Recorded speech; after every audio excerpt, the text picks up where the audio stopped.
बड़े भाग मानुष तन पावा सुर दुर्लभ सब ग्रंथ ही गावा। આપણે બધા ભાગ્યશાળી છીએ કે આપણને મનુષ્યની યોનિ પ્રાપ્ત થઈ છે। 84 લાખ યોનિઓનો ફેરો ભરવો પડે ભાઈ, ત્યારે જઈ અને માંડ મનુષ્ય અવતાર પ્રાપ્ત થાય છે। આ કર 4 લાખ 84 જીવ જંતુ જગ થલ ન બબાસી। 84 લાખ યોનિઓમાં ભટકવું પડે। નભચર એટલે આકાશમાં ઉડવા વાળા, વનચર એટલે જંગલમાં રહેવા વાળા, જલચર એટલે જળની અંદર રહેવા વાળા, અને સ્થળચર એટલે જમીન ઉપર રહેવા વાળા। 4 જગ્યાએ મળી કુલ 84 લાખ યોનિઓ છે। કૂતરા, બિલાડા, ગાય, પશુ, અનેક જીવજંતુઓ છે, અનેક પશુઓ, પક્ષીઓ, પ્રાણીઓ છે। આકાશમાં રહેવા વાળા એટલે કે નભચર છે, એ પોતાનો માળો ઊંચે બનાવે, ચકલા વગેરે। અને વિચાર તો કરો કે ભગવાન એને કેવી કળા આપી છે। હાથ તો છે નહીં, ચાંચમાં ઘાસ લઈ આવે અને ત્યાં પોતે આકાશમાં જ એટલે કે અગાસીએ, છજ્જા નીચે વગેરે વગેરે સ્થાનોમાં પોતાનો માળો બનાવે। કોના વડે? ચાંચ વડે। કેવી દિવ્ય કળાઓ ભગવાને તેને આપી છે। પૃથ્વી ઉપર જન્મ થયો છે, તેમાં પણ ભગવાને આપણને મનુષ્ય બનાવ્યા, તો ભગવાનનો બહુ મોટો આભાર માનવો પડે। આપણી પાસે જે નથી એમાં જ આપણે ચિંતા કરીએ છીએ, જે છે એનો તો સંતોષ જ નથી, એનો તો આભાર માનતા જ નથી। સુવા માટે ભગવાને આપણને પથારી આપી છે, ઉપર આપણે ઢકાઈ જાય એટલા માટે છત છે, પહેરવા માટે વસ્ત્ર આપ્યા છે, ભોજન માટે અન્ન આપ્યું છે, તો તેની કિંમત કરવી જોઈએ। જેની પાસે કાંઈ નથી એને પૂછો તો ખબર પડે। જ્યારે કોઈ દેવા જાય ને, તમે ક્યારેક ગરીબ માણસોને દાન કરવા જતા હશો તો ખબર હશે, તમે હજી ગાડીમાં ઘોડી ચડાવીને ઊભા રહો ત્યાં તો તે બાળકો લેવા માટે આવી જાય કે મને આપશે, મને આપશે, અમને મળશે। વહાલા, તમારી પાસે છે તો તેની કિંમત કરો, જેની પાસે નથી એ તો ખૂબ દુઃખી હોય છે। મા બાપ છે તો એની સેવા કરવી જોઈએ। જેને નથી અથવા તો જે નથી રાખતા એને ખબર પડે કે મા બાપ ન હોય તો કેવું લાગે। મા બાપ હોય તો તેની કિંમત કરવી જોઈએ। સર્વદેવમયી માતા, સર્વદેવમયો પિતા। ગણેશ અને કાર્તિકેયમાં કોણ શ્રેષ્ઠ છે? કોના લગ્ન પહેલા કરવા? શંકર ભગવાન કહે છે, પૃથ્વીની પ્રદક્ષિણા કરી અને જે પહેલા આવે હું તેને પહેલા પરણાવીશ। ગણેશ ભગવાન વિચાર કરે છે, મારું વાહન તો ઉંદર છે, ધીમી ગતિએ ચાલે, હું કઈ રીતે જઈ શકું? કાર્તિકેયજી તો મોટા છે, મોર ઉપર બેસી અને તે તો નીકળ્યા છે પૃથ્વીની પ્રદક્ષિણા કરવા માટે। ગણપતિ દાદાએ વિચાર કર્યું કે મારા પિતા ભગવાન શંકર અને મા પાર્વતી છે, હું એની વંદના કરું, ભગવાન બધું માની લેશે। ભગવાન બરોબર શિલા ઉપર બિરાજિત થયા છે, તેમને વંદન કરી, તેમની 4 પ્રદક્ષિણા કરી, ચરણમાં માથું નમાવી અને કહે છે કે હે પિતાશ્રી, હું તો પૃથ્વીની પ્રદક્ષિણા કરી અને આવી ગયો। કહે છે, બેટા તે ક્યાં હજી ક્યાંય ગયો જ છો? તે તો કાંઈ કર્યું નથી, તું તો હજી અહીંયા જ છો કૈલાસમાં। તો કહે છે, ના પ્રભુ, હું તો પૃથ્વીની પ્રદક્ષિણા કરી આવ્યો। મેં માતા પિતાના ચરણની વંદના કરી અને તેની પ્રદક્ષિણા કરી છે, એટલે મને તો પૃથ્વીની પ્રદક્ષિણા કર્યા બરાબર પુણ્ય મળ્યું છે। ભગવાન શંકર એના ઉપર પ્રસન્ન થયા છે, પ્રથમ પૂજ્ય બનાવવાનું વરદાન પણ આપ્યું અને સિદ્ધિ બુદ્ધિની સાથે તેના લગ્ન પણ કરાવ્યા છે. આપણે બધા રિદ્ધિ અને સિદ્ધિ સમજીએ છીએ. લગભગ લોકો એમ સમજે છે કે રિદ્ધિ અને સિદ્ધિ, પણ ખરેખર ભગવાનની પત્નીનું નામ છે સિદ્ધિ અને બુદ્ધિ. ગણપતિ દાદાના પત્નીનું નામ છે સિદ્ધિ અને બુદ્ધિ. બ્રાહ્મણો પૂજા કરાવે તો બોલે ને, ઓમ સિદ્ધિ બુદ્ધિ સમન્વિતા શ્રીમન મહાગણાધિપતયે નમઃ આવાહનમ સમર્પયામિ. ઓમ સિદ્ધિ બુદ્ધિ સમન્વિતા શ્રીમન મહાગણાધિપતયે નમઃ આસનમ સમર્પયામિ. સિદ્ધિ બુદ્ધિ સમન્વિત. સિદ્ધિ અને બુદ્ધિ એ ભગવાનની પત્ની છે, રિદ્ધિ અને સિદ્ધિ નહીં. ગણેશ પુરાણ પણ છે, ઉપપુરાણમાં એક ગણેશ પુરાણ છે, તેમાં પણ સિદ્ધિ બુદ્ધિ જ લખ્યું છે. મૂળ વાત આપણી એ હતી કે તેને ભગવાનની પ્રદક્ષિણા કરી તો તે પ્રથમ પૂજ્ય બની ગયા. તેને સૌથી પહેલા પરણાવી દીધા. મા બાપની સેવા કરે એને બધું જ પ્રાપ્ત થઈ જાય છે. એવું જ એક બીજું દ્રષ્ટાંત છે, સત્ય હકીકતની કથા છે. કોઈ એક સ્ત્રી હતી, વિધવા હતી. તેના પતિનો દેહાંત થઈ ગયો હતો. ખૂબ ગરીબાઈના કારણે રહેવા માટે ઘર નથી, સૂવા માટે ગાદલું નથી. ભોજન પણ જ્યાં માગવા જાય, જ્યાંથી ને જે મળે તેનાથી એના પેટનો ખાડો પુરાય છે. 3-4 વર્ષનું નાનકડું બાળક છે. એ બાળકને લઈને બધી જ જગ્યાએ જાય. બાળકને જે મળે તે ભોજન કરાવે, પોતાની સાથે રાખે અને પોતે આ પ્રમાણે જીવન વ્યતીત કરે છે.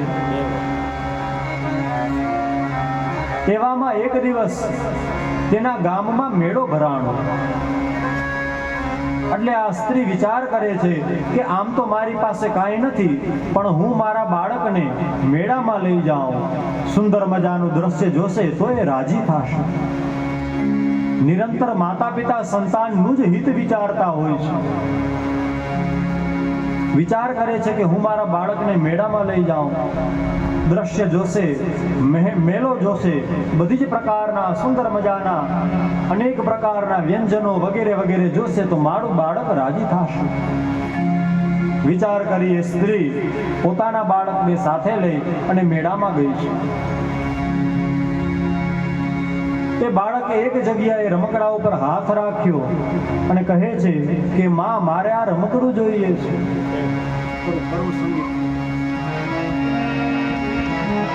કહે છે કે માં, મારે આ રમકડું જોઈએ છે. માંડ માંડ બોલતા આવડે છે, બહુ હજી બોલતા નથી આવડતું. રમકડા ઉપર હાથ રાખ્યો અને એ સ્ત્રીની આંખોમાંથી અશ્રુની ધારાઓ વહેવા લાગી.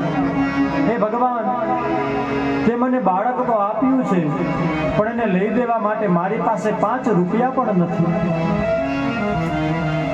બરોબર આ જ દ્રશ્ય સામે કારમાં બેઠેલો કોઈ અતિ ધનવાન માણસ જોતો હતો.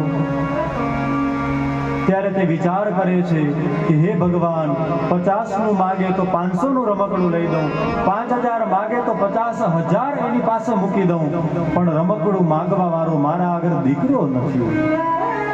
તે મને દીકરો નથી આપ્યો. એ દ્રશ્ય જુએ છે, ચિંતામાં પડી ગયો. વિચાર કરે છે, જીવ તો હાલ્યો કે ચાલો હું એને લઈ લઉં, ખોળામાં લઈ લઉં, એને રમકડું લઈ દઉં, એને રાજી કરું, મને કંઈક ઠંડક મળશે. પણ વિચાર આવ્યો, સમય એવો છે, એમ અજાણ્યાને બોલાવવામાં પણ સાર નથી. વિચાર કરે છે કે હું શું કરું. બરોબર એ સ્ત્રી અને બાળકનો આ પ્રમાણે કરુણ પોકાર, કરુણ દ્રશ્ય થઈ રહ્યું હતું. તે જ સમયે જાણે વાવાઝોડું આવ્યું હોય એવો પવન ફૂંકાણો. બધા એકબીજાથી અલગ પડી ગયા. એ બાળક અને એની માં એકબીજાથી વિખૂટા પડી ગયા. એ બાળક ત્યાંથી ધીમે ધીમે, જેમાં ગોઠણિયા ભેર ચાલે તેમ ધીમે ધીમે ચાલતા ચાલતા, કારણ કે નાનકડું છોડવું હોય ને એને પવન ન લાગે, ઊંચાને વધારે લાગે. બાળક નીચેથી જાય છે, તેને પવન લાગતો નથી. જ્યાં કાર હતી ને ત્યાં પોતે આવ્યો, થાક્યો એટલે બેસી ગયો. રૂવા લાગ્યું બાળક, કારણ કે માતા નથી દેખાતી. માતા બાળકને ગોતે છે, આ બાળક એની માતાને ગોતે છે. જેવું આ કારમાં બેઠેલા ધનવાન માણસે જોયું કે આ તો એ જ બાળક છે કે જેને રમકડું લેવું હતું. તરત જ કારનો દરવાજો ખોલ્યો, નીચે ઉતાર્યો, બાળકને ખોરામાં લીધો. કહે છે, બેટા કયું રમકડું લેવું છે? હાથ રાખ, તું માગી તને લઈ દઉં. તું કે તો બધા જ રમકડા તને ગાડીમાં ભરી ઘરે મોકલાવી દઉં. કયું રમકડું તારે લેવું છે? તે બાળકને બીજું કાંઈ નથી આવડતું, હજી તો સાવ નનકડું છે, માંડ બોલતા શીખ્યું છે, માંડ માંડ કાલું ઘીલું બોલે છે. એમાં એ બોલ્યો કે મારે રમકડું નથી લેવું, મારે મારી માં જોઈ છે, મારે મારી માં જોઈ છે. મારી માં ક્યાં છે? એ માં કરવા લાગ્યો. નાનકડા બાળકને પણ ખબર પડે છે કે રમકડું હશે તો માં નહીં મળે, પણ માં હશે તો રમકડું મળશે, માં હશે તો બધું જ મળશે. તેમાં વહાલાઓ, એ 14 ભુવનનો નાથ પણ દેવકીના ગર્ભમાં આવી અને પ્રગટ થાય છે, કારણ કે માં વગરનો તો એ પણ અનાથ છે. ભલે 14 ભુવનનો માલિક હોય, માં વગર અનાથ છે. 9 મહિના એ પેટમાં બાળકને રાખે છે અને બાળકનો ઉછેર કરે છે. અને આપણે જન્મ ધારણ કરીએ પછી આપણી માં ભોજન કરતી હોય, ભોજન કરતા કરતા ખબર પડે કે આ બાળક છે એને તો પથારીમાં જ મળમૂત્રનો ત્યાગ કરી દીધો છે, રમતા રમતા જ મળમૂત્રનો ત્યાગ કર્યો છે. તે અન્નપૂર્ણા બધાને જમાડીને થાકી હોય, 3 વાગે રસોડામાં માંડ વધ્યું હોય ને જમવા મળ્યું હોય તો પણ દોડતા આવે કે મારા દીકરાને હું સાફ કરી દઉં, મારા દીકરાને હું પવિત્ર કરી દઉં. એ દીકરાને કપડાં બદલાવવા માટે થઈને જલ્દીથી ને ભોજન મૂકી અને આવે. માટે આપણી એ માં હોય, તે માં જીવતી હોય ત્યાં લગી એની પાસે બેસવું, સમય કાઢી અને માં પાસે બેસો, સમય કાઢી અને માને જોતું હોય એ લઈ દો. માને બીજું કાંઈ નથી જોતું, માને અને બાપને ખાલી એટલું જ જોઈએ છે કે મારો યુવાન દીકરો, મારી યુવાન વહુ મારી પાસે આવી અને થોડી વાર બેસે, મને થોડુંક કાંઈક પ્રેમથી ને મારી સાથે વાત કરે. તમે મા પાસે જઈને પ્રેમથી ખાલી એટલું પૂછો કે માં તમારી વહુ તમને પ્રેમથી જમાડે તો છે ને? તમારે શું જમવું છે તમે કહો. વહુને ગાડીની પાછળ બેસાડી અને તળાવની પારે લઈ જવામાં શરમ નથી આવતી, માને મંદિરે લઈ જવામાં પણ એને લાજ આવે છે. માને મંદિરે લઈ જવામાં એના આગળ ટાઈમ નથી. મોટો થાય, લગ્ન થાય એટલે મા બાપથી નોખો થઈ જાય. લગ્ન થાય, મા બાપથી નોખો થઈ જાય, ધૂળ પડી એના જીવનમાં, ધૂળ પડી એના જીવનમાં કે મા બાપથી નોખા થઈ જાય. યાદ રાખજો, ગમે તેવી સારી દીકરી હોય, ગમે તેવી સંસ્કારી દીકરી હોય, બહુ ભગવાનની કૃપા કહેવાય, પણ જ્યારે ગઢપણ આવશે ને ત્યારે સારી વહુ જ તમને રાખશે.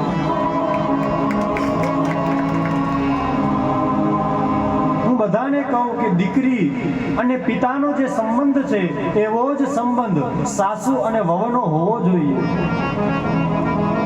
કારણ કે દીકરી જે પિતાના ખીચામાંથી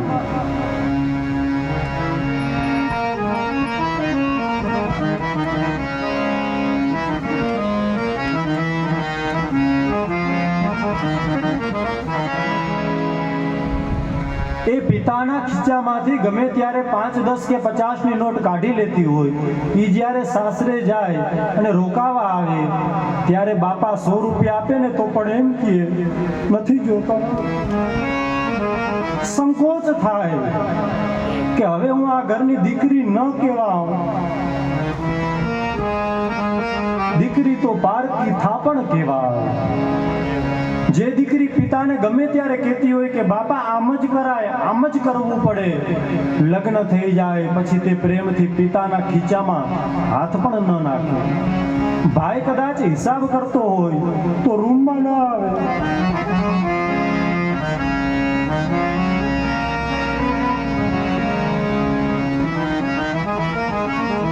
બીજા રૂમમાં વહી જાય કે મારા ભાઈને સંકોચ ન થાય કે હું ગણતો હોઈશ તો મારે બેનને આપવું પડશે.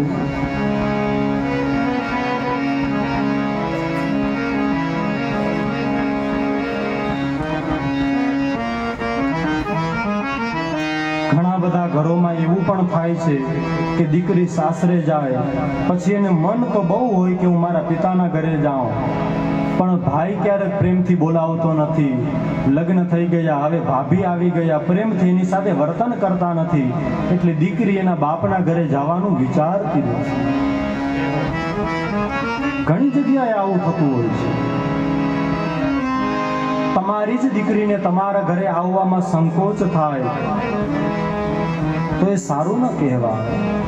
દીકરીને એટલી પ્રેમથી આપણે રાખવી જોઈએ, વહુને એટલી પ્રેમથી રાખવી જોઈએ કે પાડોશીને ખબર પણ ન પડે કે આ તો મા દીકરી છે કે સાસુ વહુ છે. ગઢપણનો સહારો એ આપણી વહુ હોય છે.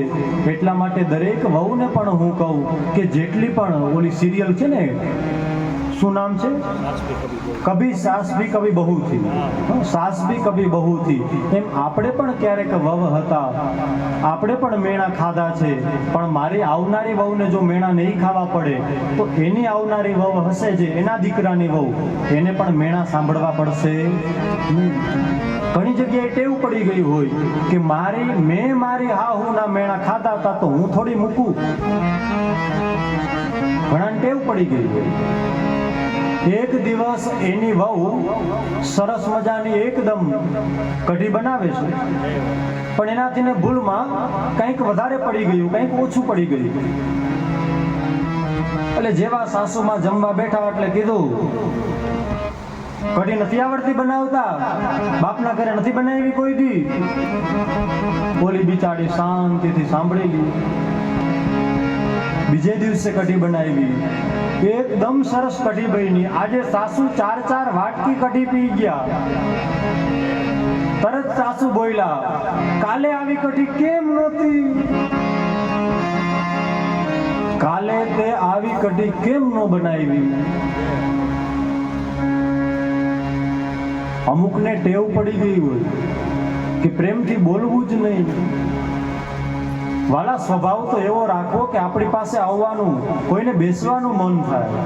ઘણાનો તો સ્વભાવ જ એવો હોય કે એ જ્યાં બેઠા હોય એની આજુબાજુમાં સીટ ખાલી જ હોય. અહીંયા ન જવાય, આની બાજુમાં ન બેસાય. કેટલાક સ્વભાવથી દુઃખી હોય. જે સ્વભાવથી દુઃખી છે એને ભગવાન પણ સુખી ન કરી શકે. સ્વભાવ એવો રાખવો કે આપણી પાસે માણસોને આવવાનું મન થાય, બેસવાનું મન થાય. સાસુએ એવો સ્વભાવ રાખવો કે આ મારી વહુ છે, એ મારા દીકરી સમાન છે, મારા દીકરા સમાન છે. વવે પણ એવો વ્યવહાર રાખવો કે આ મારી સાસુ નથી, પણ આ જ મારી માં છે. 365 દિવસમાં 300 દિવસ કે એનાથી પણ વધારે મારે અહીંયા જ રહેવાનું છે. તો કેમ પ્રેમથી ન બોલીએ? કેમ પ્રેમથી વર્તન ન કરીએ? બધા મનુષ્યોએ એકબીજાની સાથે પ્રેમથી વર્તન કરવું જોઈએ. પુરુષોએ પણ સમજવું જોઈએ કે આખો દિવસ ઓફિસમાં જ આપણે કાઢવાનો છે, તો તેની સાથે પ્રેમથી વર્તન કરીએ. આખો દિવસ કામ કરીને જ આપણે આવવાનું છે, તો તેની સાથે પ્રેમથી વર્તન કરીએ. અને માવડીઓને પણ એક વિનંતી કરું કે પુરુષ જ્યારે કામ ધંધેથી થાકીને આવ્યો હોય તો તમારી જે કોઈ પણ ઘરની કંકાસ હોય, જે કાંઈ પણ હોય, આવે એટલે તરત આમ સંભળાવી ન દેવી. પ્રેમથી પેલા પાણીનો ગ્લાસ આપવો, કારણ કે સમાજમાં પણ લડીને આવે છે. કામ ધંધો કરવો સહેલો નથી ભાઈ. સમાજમાં બીજાની સાથે લડીને આવવું પડે છે, મેળાઓ સાંભળીને આવવા પડે છે, ઘણું બધું કરીને આવવું પડે છે. ઘરે પુરુષ આવે તો પેલા પાણીનો ગ્લાસ એને આપવો, પ્રેમથી બેસાડવા, સરસ આદુવાળી ચા પીવડાવવી, માથું દબાવી દેવું. પ્રેમથી એની હારે વર્તન કરો તો તમે કેવા સારા લાગો. દાંપત્ય જીવનને મધુર કરવું હોય તો પતિ પત્નીએ એકબીજાની સાથે પૂર્ણ પ્રેમથી રહેવું જ જોઈએ. એકબીજાના દુઃખને અને સુખને સમજી શકે, એ ક્યારેય દુઃખી ન થાય. એને દુઃખમાં પણ સુખ મળી જાય. નહીતર સુખ પણ ભોગવતા ન આવડે, એ સુખમાં પણ દુઃખી થાય. જો રહેતા ન આવડે તો સુખમાં પણ દુઃખી થાય. એટલા માટે એક ગુજરાતીમાં વાર્તા આવતી, ભેંસ ભાગોળે અને છાસ છાગોળે, છે ને? એમાં અમારે આ જનકભાઈએ સ્ટેટસ રાખ્યું હતું કે ભેંસ છે એ ઓલી આ સીડીઓ ચડી અને જાય છે. ક્યાંનું હતું? ભેંસો બધી સીડીઓ ચડી અને જાય છે ઓવરબ્રિજ માંથી. આમ ઓલું હોય ને રેલવે સ્ટેશનમાં પેલામાંથી આમ બીજામાં જવાનું. ભેંસ ભાગોડે અને છાસ સાગોડે. એટલે ઘણી વખત એવું થાય કે સમજ્યા વગર જ આપણે બોલ કરવા માંડીએ તો વાતનું વતેસર થઈ જાય. કહેવાનું મૂળ વાત એ છે, ઘણી વખત આપણે રાય જેવડી વાતને પર્વત જેવડું સ્વરૂપ આપતા હોય. સાહેબ કદાચ મીઠું ઓછું પડી ગયું કે મીઠું વધારે પડી ગયું, શું થવાનું છે? આ નિયમો જરૂરી છે. થોડુંક કડકાઈ રાખવી પણ પડે, નકર ન ચાલે. વાત સાચી છે, અમે પણ રાખીએ કે આટલા વાગે આવી જવું, આ પ્રમાણે પૂજા કરાવી દેવી. પણ કદાચ 10 મિનિટ મોડું થયું તો શું જવાનું છે?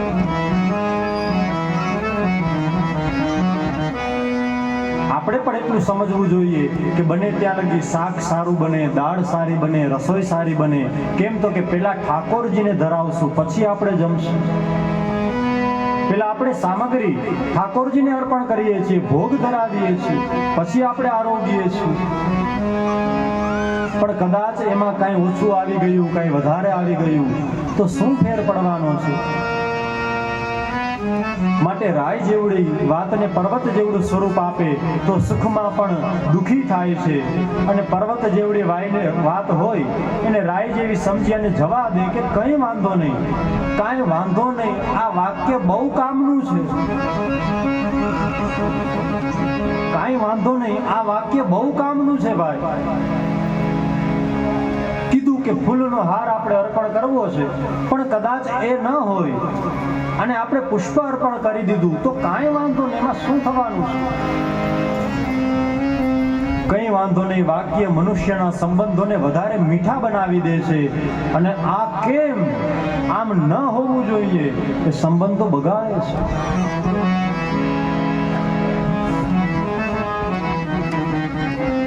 બડે ભાગ માનુષ તન પાવા, સુર દુર્લભ સબ ગ્રંથ હી ગાવા.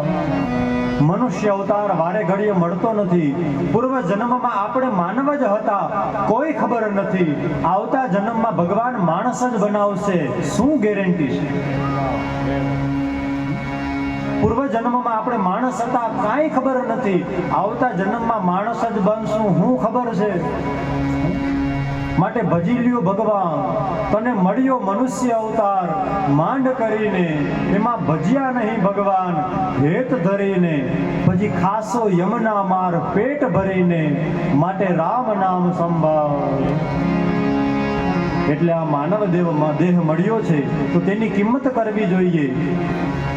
કારણ કે જો ખાવું પીવું, સંતાન પેદા કરવું, સૂવું અને અંતે મરી જવું, જો આટલું જ કરવાનું હતું તો ભગવાને માણસ શું કામ બનાવ્યા? તો કદાચ કૂતરા બનાવ્યા હોય તોય ચાલે, ભેંસ બનાવી હોય તોય ચાલે, પક્ષી બનાવ્યા હોય તો પણ ચાલે. ખાવું પીવું, સંતાન પેદા કરવું, રાત્રિના સૂઈ જવું અને અંતે મરી જવું, આટલું તો પશુને પણ આવડે છે. એમ કહી શકાય આપણા કરતા પણ સારી રીતે આવડે છે.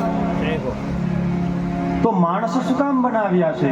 આ માણસને કંઈક કરવાનું છે, કંઈક વિશેષ કરવાનું છે, કંઈક વધારે કરવા માટે અહીંયા મોકલ્યા છે.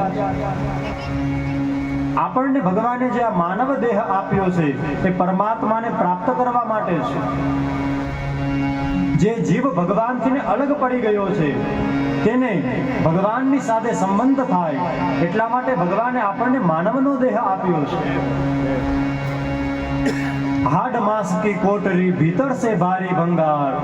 માટે દેહનું પણ અભિમાન ન કરવું. હું સુંદર છું, હું એકદમ બ્યુટીફુલ છું, અભિમાન ન કરવું સાહેબ. કેમ તો કે આ કાયા એવી છે કે કેદી પડી જાય. કોણ જાણી શકે કાલને રે, કાલે હું થવાનું છું. તમે તમારો ફોટો જોશો તો 5 વર્ષ પહેલા જે પાડેલો હોય એના કરતા અત્યારે કંઈક અલગ હોય. એમાં તમારા બધાનો અનુભવ હશે, મારો, તમારો બધાનો. કે આપણા બાળપણનો ફોટો આપણે જોશું તો આપણને માસૂમ લાગશું.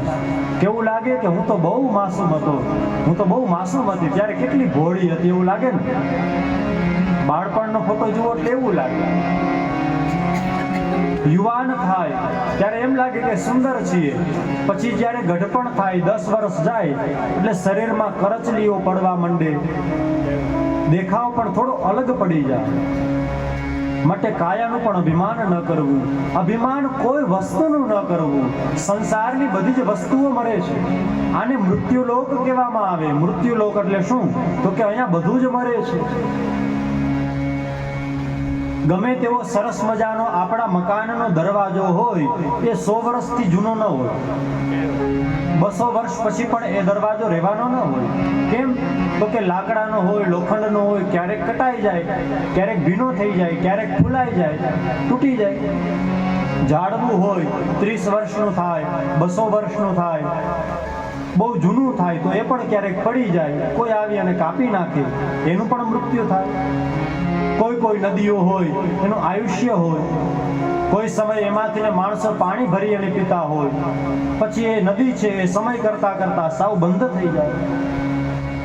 જેમ કે વર્તમાનમાં સરસ્વતી નદી સાવ લુપ્ત થઈ ગઈ છે, કારણ કે ગ્રંથોમાં લખ્યું છે કે સરસ્વતી નદીનું આયુષ્ય 5000 વર્ષનું હતું. કળિયુગના 5000 વર્ષ પૂર્ણ થયા, સરસ્વતી નદી લુપ્ત થઈ ગઈ છે. કોઈ જગ્યાએ ગુપ્ત રીતે દેખાય છે. એમ ગંગા નદીનું આયુષ્ય પણ કળિયુગના 10,000 વર્ષ સુધી છે. જેવા કળિયુગના 10,000 વર્ષ પૂર્ણ થશે, ગંગા નદી પણ ધામ છોડી ગંગાના લોકમાં વહી જશે.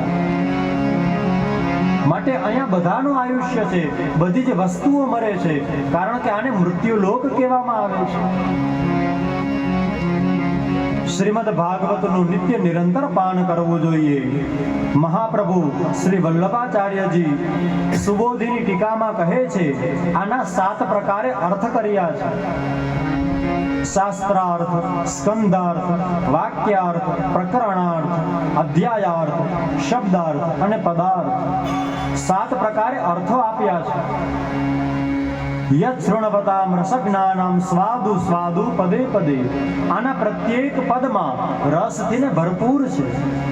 તમે ઠાકોરજીના મંદિરે દર્શન કરવા માટે જાઓ તો પ્રતિ દિવસ મુખિયાજી અલગ અલગ ભગવાનના શ્રૃંગાર કરે, પણ જોવામાં આપણને કેટલા પ્રિય લાગે.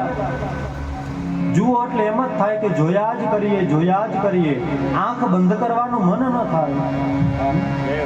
એમાં કથા એવી છે કે નિરંતર સાંભળ્યા જ કરીએ.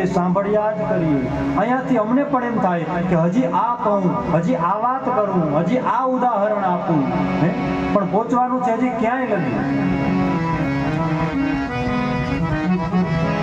આ વાત કરીએ એમ થાય, કારણ કે આ કૃષ્ણની કથા છે.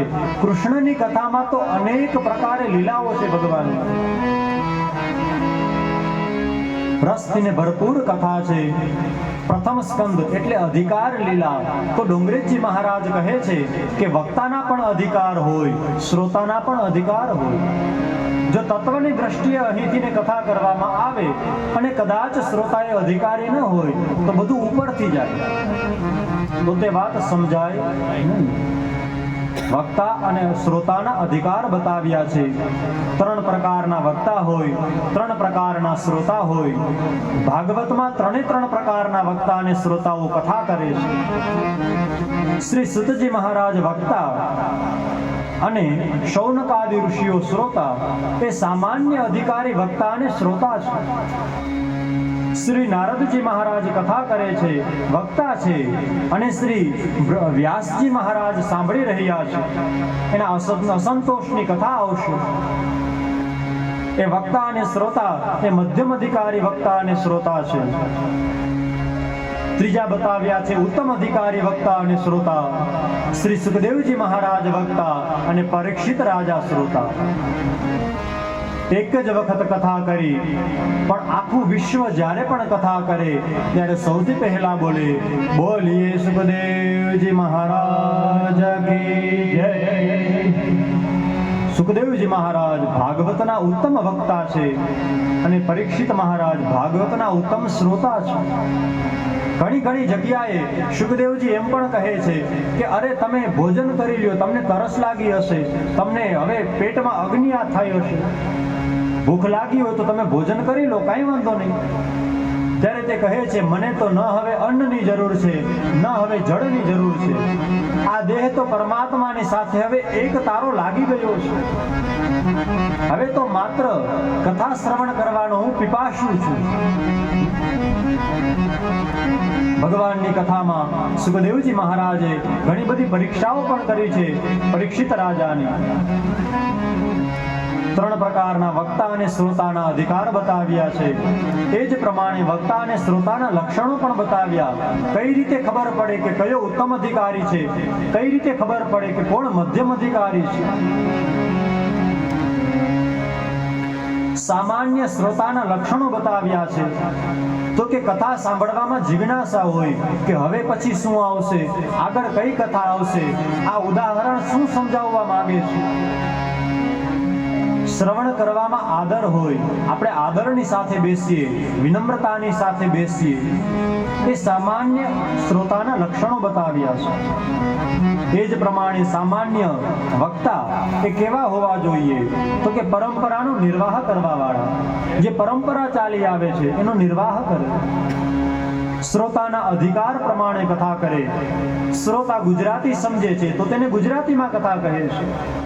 શ્રોતા હિન્દી સમજે છે તો તેને હિન્દીમાં કથા કહે છે. શ્રોતા સામાન્ય અધિકાર અને સામાન્ય ઉદાહરણો સમજી શકે છે તો તેને ઉદાહરણોની સાથે કથા સંભળાવવામાં આવે.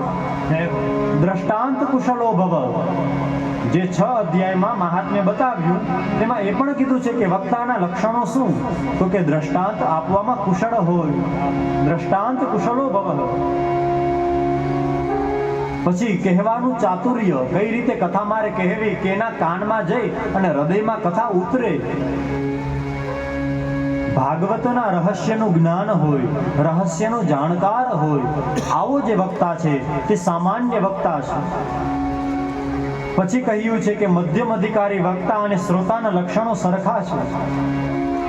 ભગવદ કૃપા અને કથા દ્વારા સત્કર્મ કરવાની વૃત્તિ હોય, સત્કર્મ કઈ રીતે કરવું એ જાણતો હોય અને સત્કર્મ કરવા માટે નિરંતર બીજાને પણ પ્રેરણા આપતો હોય, એવો વક્તા અને શ્રોતા એ મધ્યમ અધિકારી છે.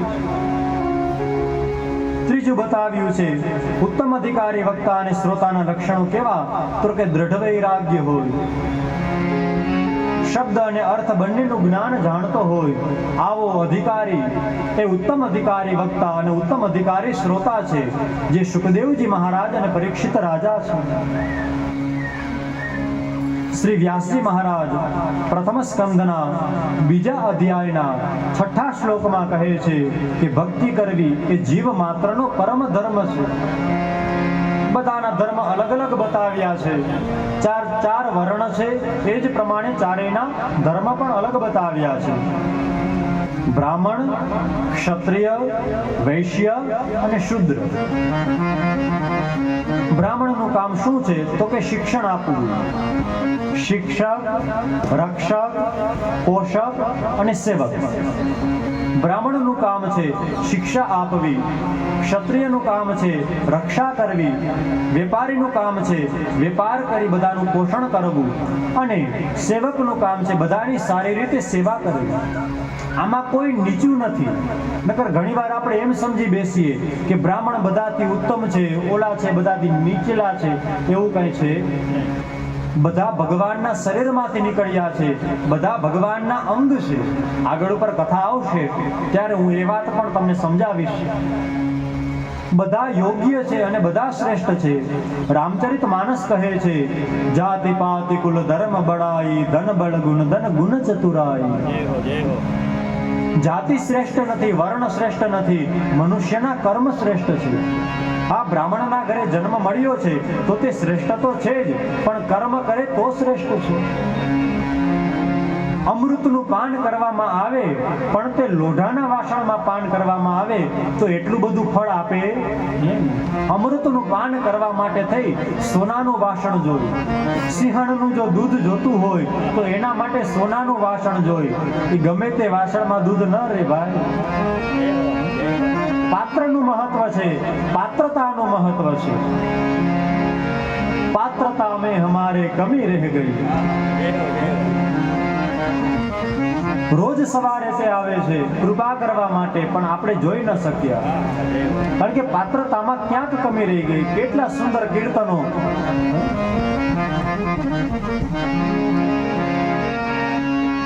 વક્તા અને શ્રોતાના નિયમો બતાવ્યા છે. ભક્તિ કરવી એ માનવ માત્રનો ધર્મ છે. બ્રાહ્મણ જે શિક્ષા આપી શકે એવી શિક્ષા બીજો કોઈ ન આપી શકે.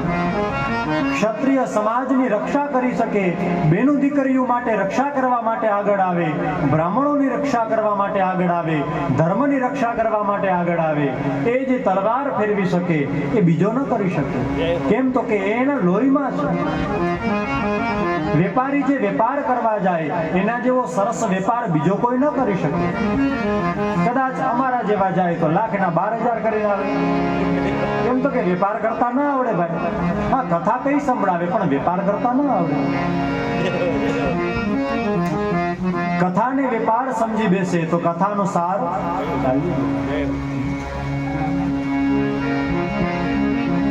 ચોથું કામ છે સેવા કરવી. એ જે સેવા કરે, ભગવાનની સેવા કરે, મનુષ્યની સેવા કરે, ત્રણેય વર્ણની સેવા કરે, એના જેવી સેવા કોઈ ન કરી શકે. બધાનું કામ છે, બધાનું સામર્થ્ય છે. અમારે હિતેશભાઈ જેવું હાર્મોનિયમ વગાડી શકે એવું મને દે તો હું ન વગાડી શકું. જોવામાં આપણને બધાને સારું લાગે, મધુર લાગે, પણ થાય નહીં આપણાથી. રાજનભાઈ તબલા વગાડે તો એ કઈ હિતેશભાઈ તબલા એના જેવા સારા વગાડી ન શકે. તાલ જાણતા હોય પણ તબલા ન વગાડી શકાય. જનકભાઈ વચ્ચે વચ્ચે જે પીસ આપે એવા આપણે ન આપી શકીએ. ભાવેશભાઈ જે સાઉન્ડની વ્યવસ્થા કરી શકે અમારાથી ન થાય. રસોઈ બનાવવા વાળા ભાઈઓ, રસોઈ કરવા વાળા બહેનો જે સરસ મજાની ગોળ રોટલી કરે એ આપણાથી ન થાય. કદાચ કરવી હોય તો વચ્ચે ઓલો વાટકો રાખવો પડે. વચ્ચે વાટકો રાખી ફરતે કાપી નાખો, થઈ જાય ગોળ રોટલી. પણ એ વેલણથી કરવા જાય તો ગોળ રોટલી થાય. બહેનોનું કામ છે રસોઈ કરવી. એના જેવી મધુર રસોઈ કોઈ ન કરી શકે. એટલા માટે એને અન્નપૂર્ણા કહેવામાં આવે છે. રસોઈ બની જાય પછી બધા જમી લઈએ, સારી રસોઈ બની હોય વધે જ નહીં તો તે રોટલી અને ગોળ ખાઈને ભોજન કરી લઈએ, કાંઈ વાંધો નહીં. તો પણ રાજી થાતી જમે. કેમ તો કે આજે સારું બન્યું ને એટલે બધા બહુ જ એમાં. કદાચ એમાં મીઠું વધારે પડી જાય, ખીચડી ખારી થઈ જાય, તરત કહીએ કે આ તો ખારું છે, બહુ વધી પડે, ન જમે તો તે બિચારી એ ખારું પણ ખાઈ લઈએ, કાંઈ વાંધો નહીં, મારાથી ને ખારું બની ગયું હતું. બધાની છેલ્લે જમે છે, ન વધ્યું તો પણ જમી લેશે જે હશે તે. કદાચ વધારે વધી પડ્યું છે તો પણ તે ખારું હશે તોય જમી લેશે. માટે અન્નપૂર્ણા જેવી પણ રસોઈ બનાવે વાક કાઢ્યા વગર જમવું જોઈએ. કારણ કે રસોઈ કરવા વાળી માં હોય, પત્ની હોય, બહેન હોય, ભાભી હોય, કોઈ પણ હોય, નણંદ હોય, સાસુ હોય, એ અન્નપૂર્ણાનું સ્વરૂપ છે. તે અન્નપૂર્ણાનું સ્વરૂપ છે. વ્યાસજી મહારાજ કહે છે કે બે પ્રકારના ભક્તો છે. એક સકામ ભક્ત છે, એક નિષ્કામ ભક્ત છે.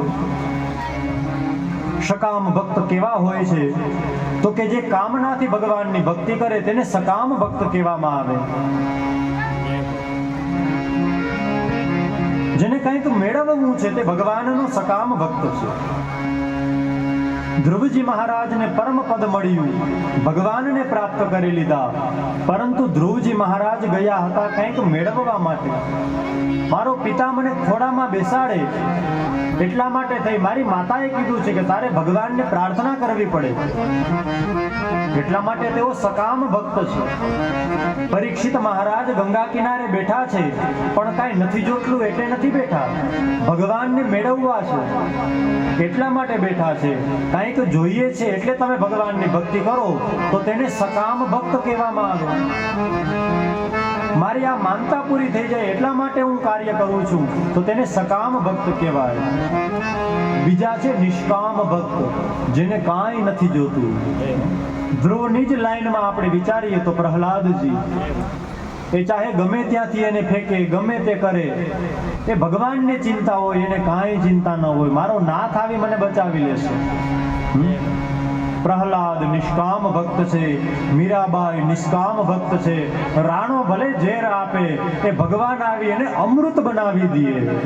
કેમ તો કે તો ભગવાનને સંભાળવાનું છે, એ નિષ્કામ ભક્ત છે. સબરી મૈયા નિષ્કામ ભક્ત છે, કાંઈ નથી જોતું. પ્રથમ ભગતિ સંતન કર સંગા દૂસરી રતિ મમ કથા પ્રસંગા નવ મહુ એક જિન્હી કે પાહી. સબરીમાં તો નવે નવ હતા. સમય મળશે તો રામકથા આવશે ત્યારે ગુણગાન કરશું. નવ પ્રકારની ભક્તિ રામચરિત માનસમાં પણ વર્ણિત છે. ભાગવતમાં પણ નવ પ્રકારની નવધા ભક્તિનું વર્ણન છે. શ્રવણમ સ્મરણમ વિષ્ણુ સ્મરણમ પાદ સેવનમ અર્ચનમ વંદનમ દાસ્યમ સખ્યમ આત્મનિવેદનમ. નવ પ્રકારની ભક્તિનું વર્ણન કરવામાં આવ્યું છે. ભક્તિના બે પ્રકાર, એક માગવા વાળો અને એક કાંઈ માગવા વાળો નહીં. હું તો મારા નાથને જોવા આવ્યો છું, હું તો મારા ભગવાનને મળવા આવ્યો છું. આવો જે ભક્ત છે એ તો એમ કહે મુક્તિ છે, એ તો ભક્તિની દાસી છે. અંતે 84 માહી રે પુણ્ય કરી અમરાવતી પામ્યા. અંતે 84 માહી રે ભૂતલ ભક્તિ પદાર્થ મોટું બ્રહ્મલોકમાં નાહી રે. એ તો ત્યાં પણ નથી, એ તો જન્મ જ માગે કે મારે તો આ ધરાધામમાં જન્મ લેવો છે, મારે ભગવાનને પ્રાપ્ત કરવા છે. મીરાબાઈનું ચરિત્ર, ગોપીઓનું ચરિત્ર, આ બધા ભગવાનના નિષ્કામ ભક્ત છે. વેદવ્યાસજી મહારાજનું મંગલાચરણ પૂરું થયું છે. નૈમિષારણ્ય નામના તીર્થક્ષેત્રમાં 88,000 ઋષિમુનિઓ છે. વેદવ્યાસજીએ જે મંગલાચરણ કર્યું છે તેમાં નરનારાયણ ભગવાનને પણ પ્રણામ કર્યા છે. જ્યારે ગોર મહારાજ સવારે પૂજા કરાવે ત્યારે બોલે શ્રીમન મહાગણાધિપતયે નમઃ, ઇષ્ટદેવતાભ્યો નમઃ, કુલદેવતાભ્યો નમઃ, સ્થાનદેવતાભ્યો નમઃ. સ્થાન દેવતાભ્યો નમઃ.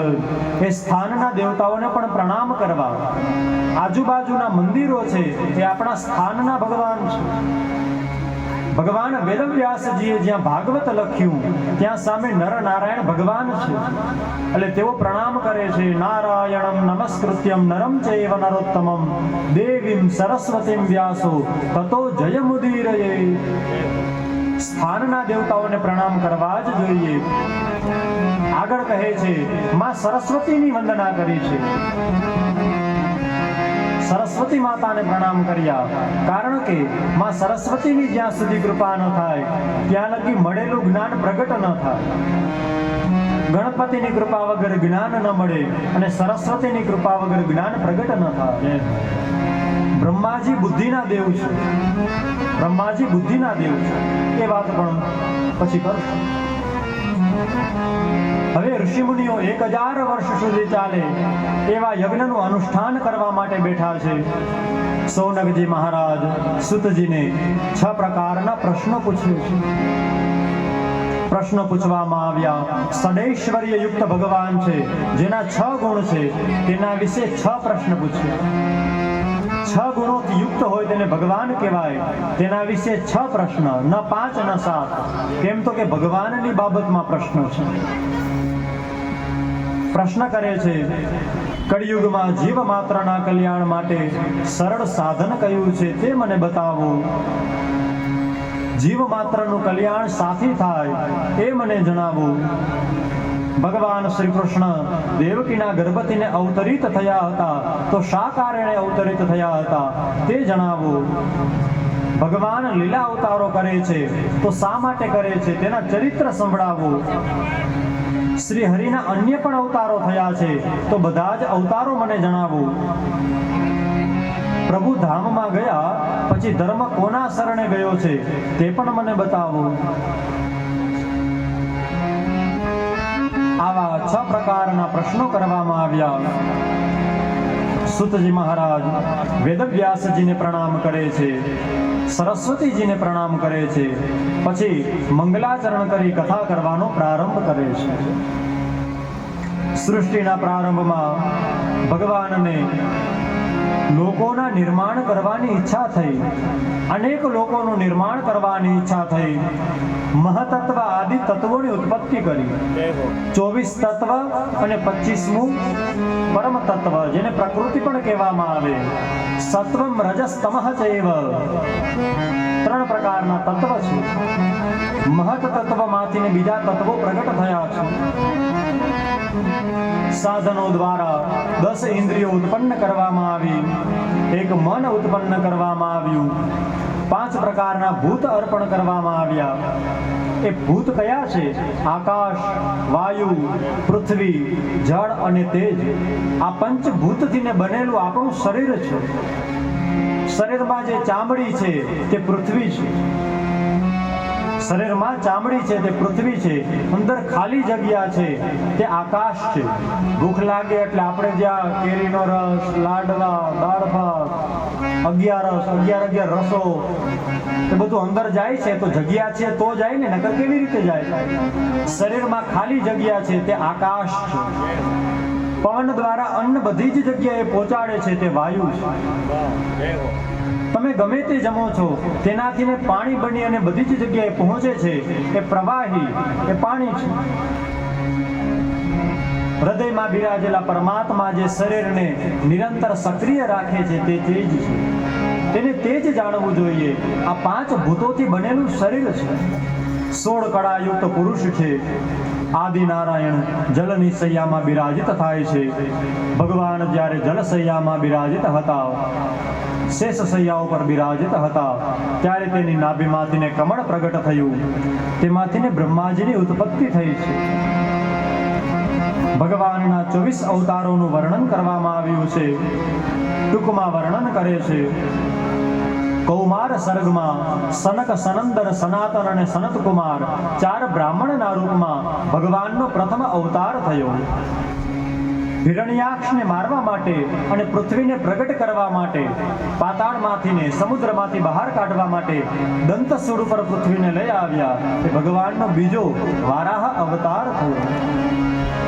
નારદના રૂપમાં બ્રહ્માજીના માનસ પુત્ર તરીકે નારદજી તરીકે ત્રીજો અવતાર થયો. ધર્મપત્ની મૂર્તિના ગર્ભથી ભગવાને નરનારાયણના રૂપમાં ચોથો અવતાર ધારણ કર્યો. 5મા અવતારમાં ભગવાન માતાને જ્ઞાન આપે છે, જેને કપિલ ગીતા પણ કહેવામાં આવે. એ કપિલ અવતાર થયો. અનસૂયા અને અત્રિ ઉપર કૃપા કરવા માટે ભગવાન ત્યાં દત્તાત્રેય તરીકે છઠ્ઠો અવતાર ધારણ કરે છે. 7મા અવતારમાં રુચિ પ્રજાપતિની આકૃતિ પત્નીથીને યજ્ઞ નારાયણ તરીકે અવતરિત થયા. રાજા નાભીની પત્ની મેરુદેવીના ગર્ભથી ઋષભદેવના રૂપે 8મા અવતાર ધારણ કરે છે. ઋષિઓની પ્રાર્થનાથી પૃથુ તરીકે 9મો અવતાર ધારણ કરી પૃથ્વીનું દોહન કરે છે, ઔષધિઓને પ્રાપ્ત કરે છે. ચાક્ષુષ મન્વંતરના અંતે મત્સ્ય અવતાર ધારણ કરી અને પૂર્વેના જે મનુ હતા તેને પાર લઈ ગયા છે, ત્યાં જ્ઞાનોપદેશ કર્યો છે. મત્સ્ય અવતાર થયો. સમુદ્ર મંથનમાં 11મો કૂર્મ અવતાર થયો. અમૃત કળશ લઈ 12મો ધન્વંતરી અવતાર થયો. દેવતાઓને અમૃત પીવડાવ્યું, દાનવોને મોહિત કર્યા, તે 13મો મોહિની અવતાર થયો. થાંભલો ફાડી અને આવ્યા કે હું તો ગમે ત્યાં હોઉં, મારો ભક્ત બોલાવે ત્યાં આવી જાઉં. થાંભલો ફાડી અને આવ્યા.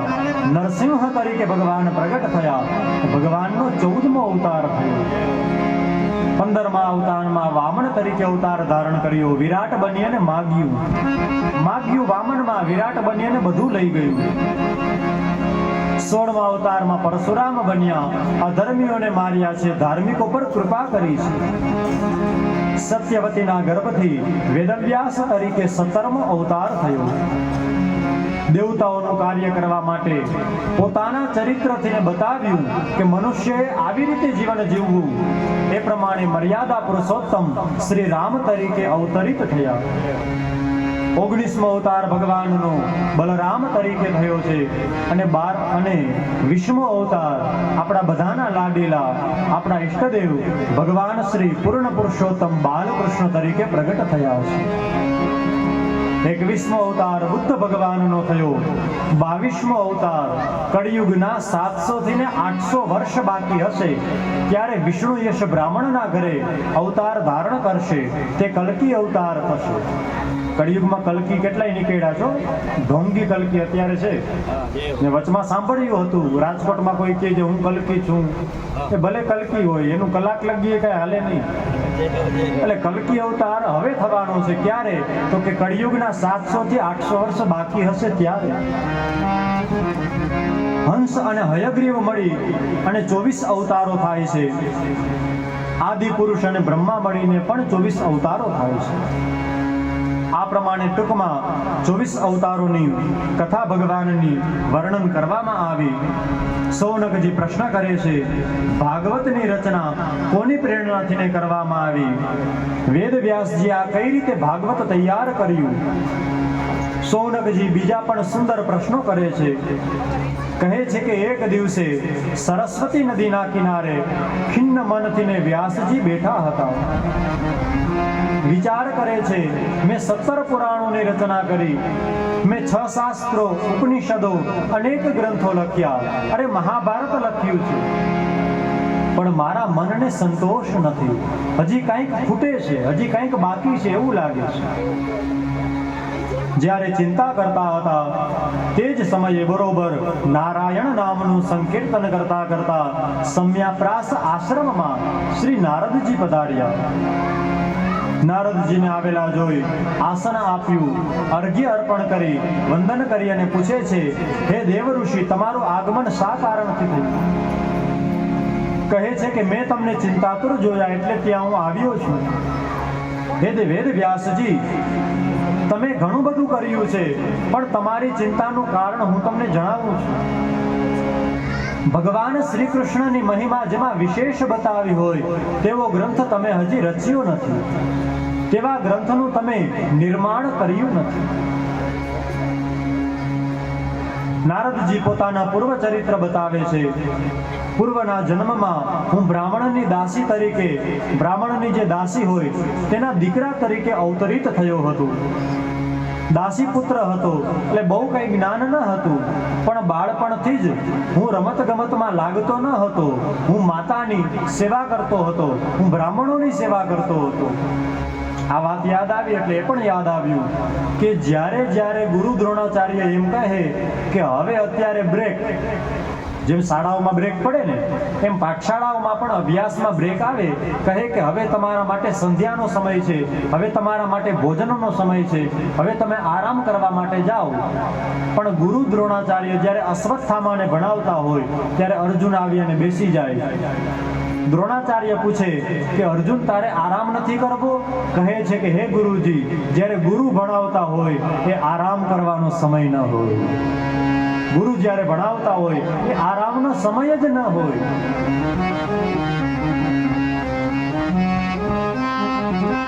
કહે છે કે હું બાળપણથી જ મા બાપની અને બ્રાહ્મણોની સેવા કરતો હતો. ચાતુર્માસ કરવા માટે સંતો ત્યાં પધાર્યા, તેના હેઠા પતરાળામાંથી વધેલું અન્ન હું જમતો હતો. કથાને આપણે થોડી ગતિમાં ચલાવીએ છીએ, કારણ કે કથા તો ખૂબ વિસ્તારથી છે.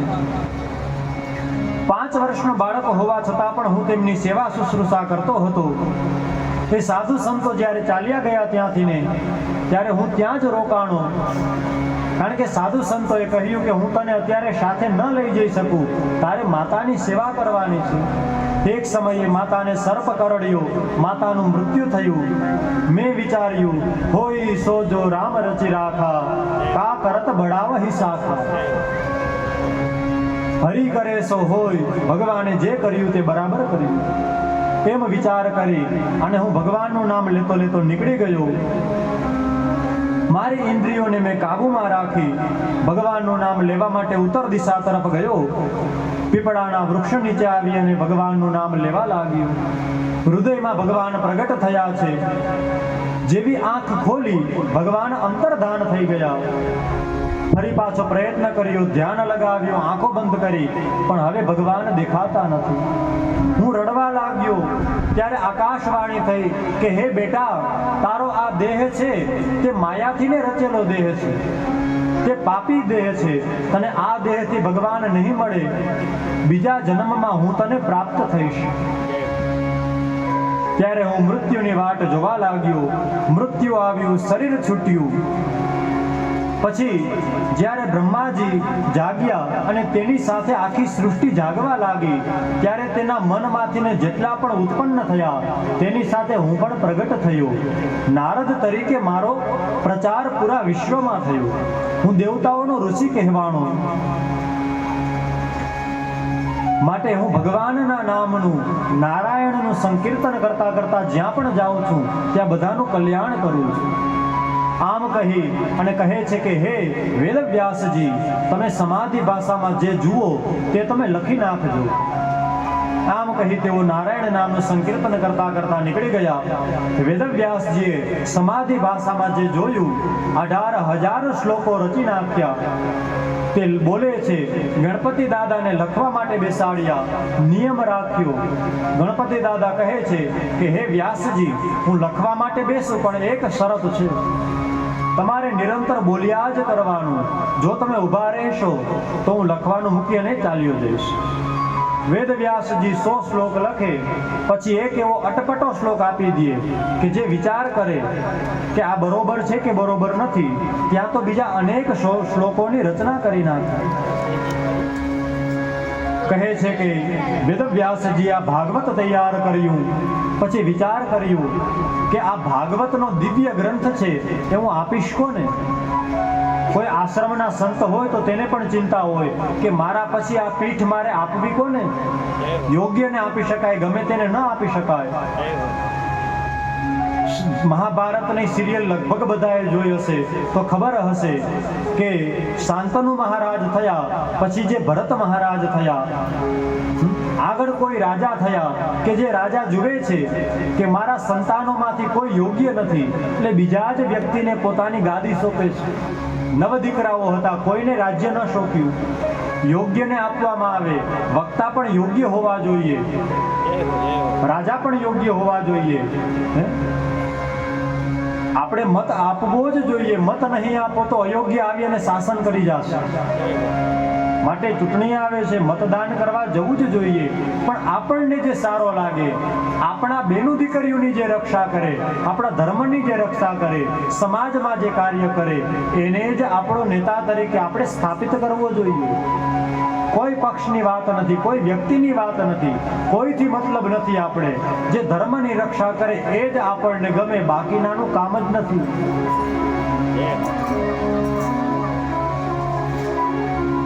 કહે છે કે વેદવ્યાસજી વિચારે છે કે હવે મારા પછી આ શ્લોકો હું કોને આપીશ? ત્યારે ત્યાં આવી અને પોતાના 2 શિષ્યોને મોકલ્યા કે તમે સુખદેવજી પાસે જઈને આ શ્લોકોનું ગાન કરજો, અવશ્ય તે આવશે. બરહા પીડમ નટવર વપુઃ કર્ણયો કર્ણિકારમ બિભ્રદવાસઃ કનક કપિશમ વૈજયંતિંચ માલા. કેવા દિવ્ય શ્લોકો બોલે છે. અહોબકીયમ સ્તનકાલકૂટમ. માત્ર ભાગવતના 2 શ્લોકો જેવા સુખદેવજીએ સાંભળ્યા, તરત જ આવ્યા કે ઓહો, આવા દિવ્ય શ્લોકો કયા ગ્રંથના છે, કોણે રચ્યા છે? વ્યાસજીના શિષ્યો કહે છે આ શ્રીમદ ભાગવતના શ્લોકો છે અને આ તમારા પિતા વેદવ્યાસજીએ રચ્યા છે. અત્યાર સુધી સુખદેવજી કહેતા હતા તમે મારા પિતા નથી, હું તમારો પુત્ર નથી. કેમ તો કે તે તો જન્મતાની સાથે જ સંસારને છોડીને ચાલ્યા ગયા છે. નિર્ગુણોપાસક સગુણોપાસક બન્યા. કહે છે કે આ તો મારા પિતાએ લખ્યું છે, તો આ તો મારે જ લેવું જોઈએ. પિતાના આશ્રમમાં આવે છે. સુખદેવજીને ગ્રંથ ભણાવવામાં આવ્યો. તેઓ ગ્રંથ ભણે છે. ભાગવત ભણી અને તૈયાર થયા છે. સુતજી મહારાજ પરીક્ષિતના જન્મની કથા કહે છે. અશ્વત્થામા વડે દ્રૌપદીના પુત્રોનું માર્યા જવું એની પણ કથા કહે છે. દ્રૌપદીની મહાનતા, પોતાના 5 પુત્રો મરાઈ ગયા છે તો પણ કહે છે મુચ્યતા મેષ બ્રાહ્મણ નિતરામ ગુરુ. હું આ ગુરુપુત્રની અંદર મારા ગુરુને જોઉં છું. બ્રાહ્મણ કદાચ ગમે તેવો પાપી હોય ને તો પણ એને મારી ન શકાય, કારણ કે ભગવાન 2 વ્યક્તિઓથી ડરે છે. પૂજ્ય શ્રી પીઠવાળા શંકરાચાર્યજી મહારાજના વાક્ય છે. આજે જ બપોરે હું સાંભળતો હતો. ભગવાન બે વ્યક્તિઓથી ડરે છે, એક બ્રાહ્મણથી ને અને એક પતિવ્રતા સ્ત્રીથી ડરે છે. બ્રાહ્મણ કેવો કે જે કર્મનિષ્ઠ હોય, જે ધર્મનિષ્ઠ હોય, એ બ્રાહ્મણથી ભગવાન ડરે છે. અને એક જે પતિવ્રતા સ્ત્રી છે, એ સ્ત્રીથી એને ડરવું પડે છે. આ સમજવા માટે ઘણા ઉદાહરણો પણ આપવા પડે. સમય મળશે તો એ પણ ચર્ચા આપણે કરીશું. કહે છે કે આ ગુરુપુત્રને છોડી દો, હું તો પુત્ર વગરની થઈ છું, પણ આની માં પુત્ર વગરની ન થવી જોઈએ. ભગવાન કહે છે કે આને છોડી જ દેવો જોઈએ. કેમ તો કે બ્રાહ્મણ છે, પણ આતતાઈ છે, તો એને તો મારવો જ જોઈએ. અર્જુન ફસાણા છે, સમજી ગયા ભગવાનનો ઈશારો. મસ્તકમાં જે મણિ હતો તે કાઢી લીધો. અશ્વત્થામા બધી જ જગ્યાએ ભટકવા લાગ્યા. વિચાર કરે છે કે મને દુઃખ આપ્યું, હવે હું આને નહીં છોડું. એનો જે વંશ છે, ઉત્તરાનો ગર્ભ છે, એને નિર્બીજ કરવા માટે બ્રહ્માસ્ત્ર છોડે છે. બ્રહ્માસ્ત્ર છોડવામાં આવ્યું ત્યારે ઉત્તરા ભગવાન પાસે આવે છે. પાહી પાહી મહાયોગિન.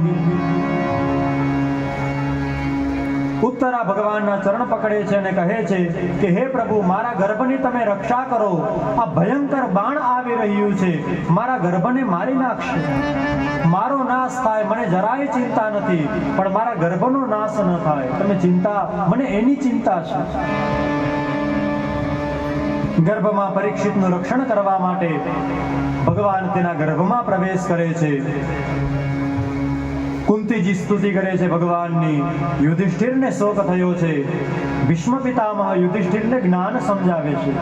રાજધર્મ, વેદ ધર્મ, ગૃહસ્થ ધર્મ, બ્રહ્મચર્ય ધર્મ, બ્રાહ્મણ ધર્મ, આપત ધર્મ. આપત ધર્મ એટલે શું? તો કે ધર્મ સંકટ આવે ત્યારે કેવા ધર્મનું પાલન કરો. બ્રાહ્મણોના કર્મ બતાવ્યા છે. એ કર્મ સિવાય આપત ધર્મ આવે ત્યારે કઈ રીતે પેટનું પાલન કરવું, ક્ષત્રિયોએ કઈ રીતે પેટનું પાલન કરવું, મનુષ્ય માત્રની વાત કરી છે.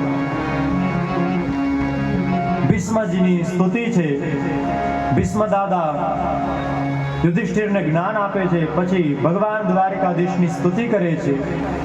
જે માણસે પોતાના પૂરા જીવનમાં કોઈ સ્ત્રીના સૌંદર્યના વખાણ નથી કર્યા, એ ભગવાનના ગુણોનું વખાણ કરે છે, ભગવાનના સૌંદર્યના વખાણ કરે છે. ઇતિમતિ રૂપ કલ્પિતા વિતૃષ્ણા ત્રિભુવન કમલમ તમાલ વર્ણમ રવિકર ગૌરવરાંબરમ. કેવી સુંદર મજાની સ્તુતિ છે. ભીષ્મ દાદા મહાપ્રયાણ કરે છે. ભગવાન દ્વારિકાધીશ દ્વારકામાં ગમન કરે છે. રાજાને યોગ્ય તેનું ત્યાં સ્વાગત થાય છે.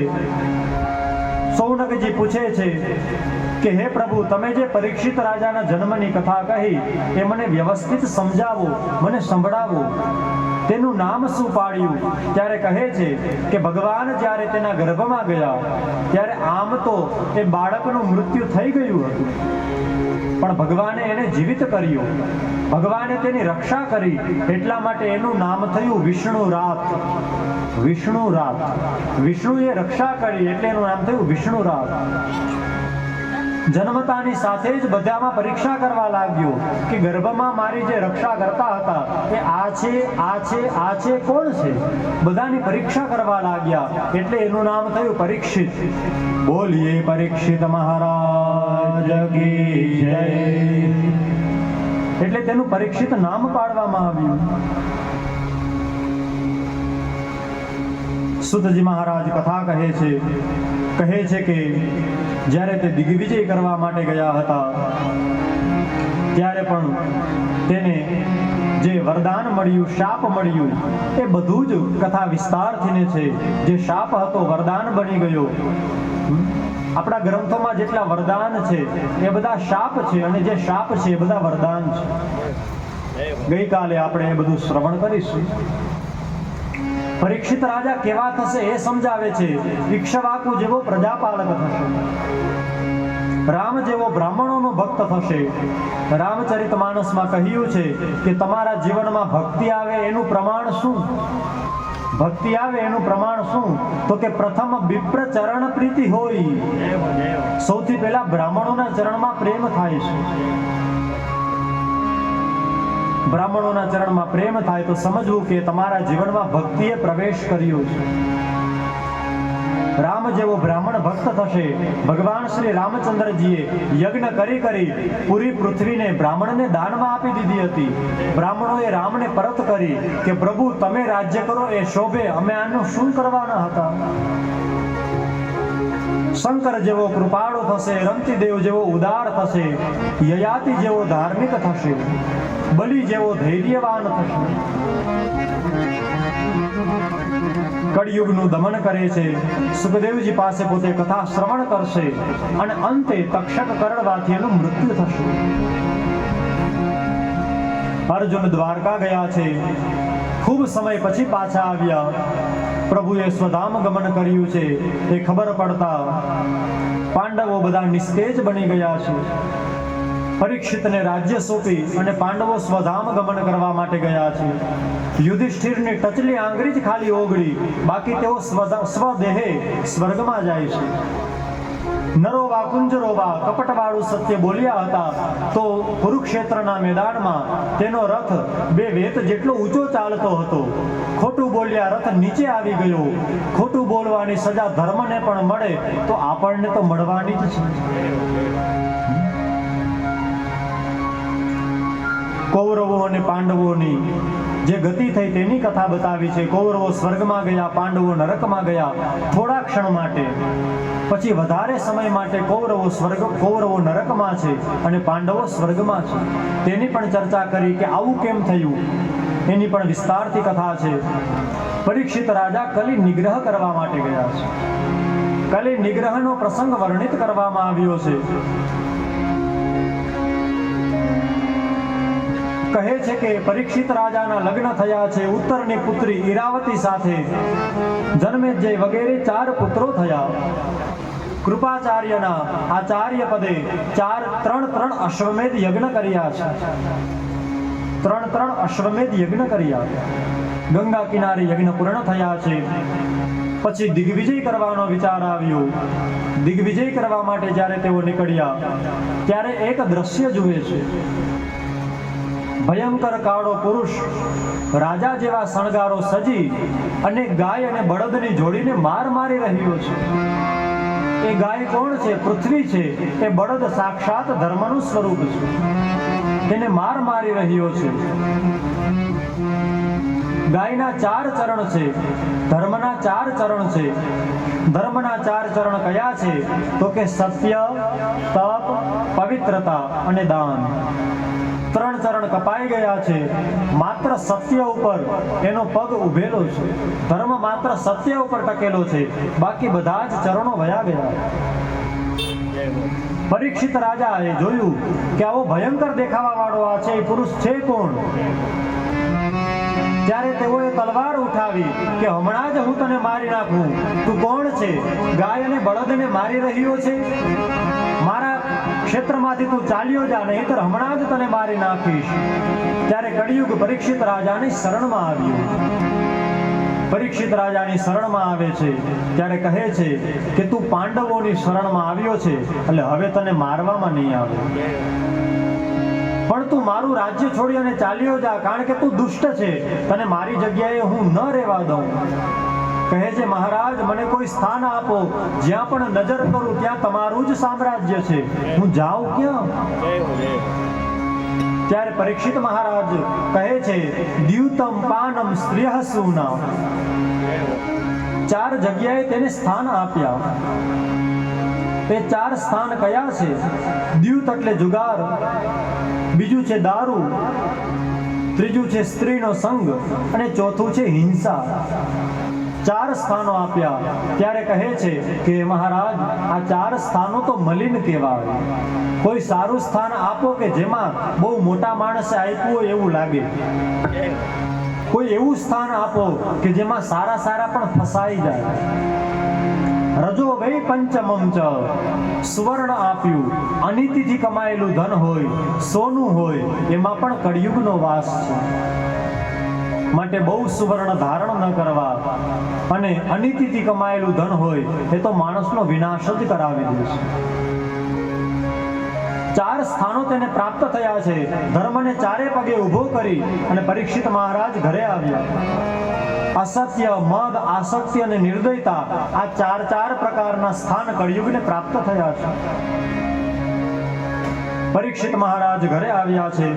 પછી વિચાર આવ્યો, મારા પૂર્વજોએ જે ખજાનો રાખ્યો છે, ચાલો ને હું જોઉં કે તેમાં શું શું રાખ્યું છે. જોવા ગયા છે તો ખજાનામાં એક સુંદર મજાનો મુગટ હતો. એ મુગટ કોનો હતો તો કે જરાસંધનો હતો. એ મુગટ અત્યાર સુધી કોઈએ ધારણ નથી કર્યો, કારણ કે અનીતિથી લીધેલો મુગટ હતો.